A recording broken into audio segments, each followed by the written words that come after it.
We spoke on a previous episode about how Elon Musk's Grok AI recently went on a lewd image and video making spree, taking the clothes off of real people in response to user requests to create sexualized, non-consensual, deepfake images of women and, even more disturbingly, children.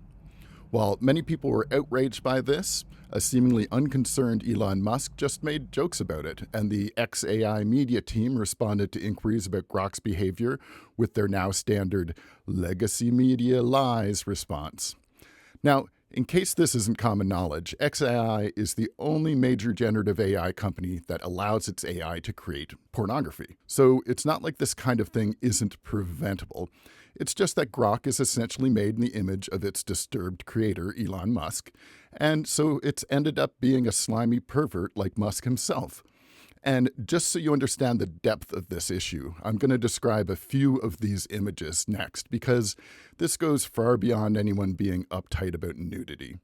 Requests to Grok reportedly included putting women in G-strings and micro bikinis and even just see-through plastic wrap, as well as just making them nude. And in addition to this, there was things like putting glue or donut glaze or other basic substitutes for semen all over their faces, or directly depicting people having sex, including a threesome involving Princess Diana, all the way up to, as reported by Wired, and the young or faint-hearted really might want to close their ears for the next 10 seconds here. As reported by Wired, a woman with a knife inserted into her genitalia with blood on her legs and the bed she's on. So there's no end of these disturbing images and video that Grok has created, showing that any guardrails XAI has put in place were easily overcome, even though, as I said, this doesn't seem to be a problem for other big AI companies, so maybe they're just better at it. In fact, in a trove of 800 archived Grok videos and images examined by the nonprofit AI Forensics, almost all were sexual, and about 10% of them would qualify as child sexual abuse material, including photorealistic renderings of very young people engaged in sexual activities.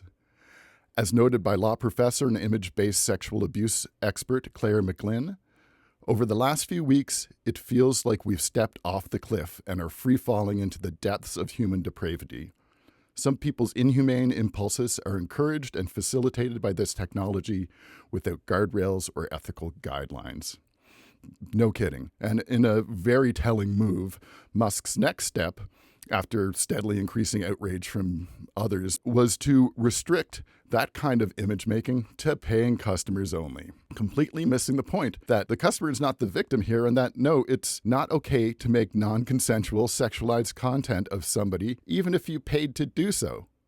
So following this, both Malaysia and Indonesia blocked access to Grok, and Britain, and now finally Canada, where our laws currently only protect children but not adults from this kind of thing, although this case may very belatedly be something to change that.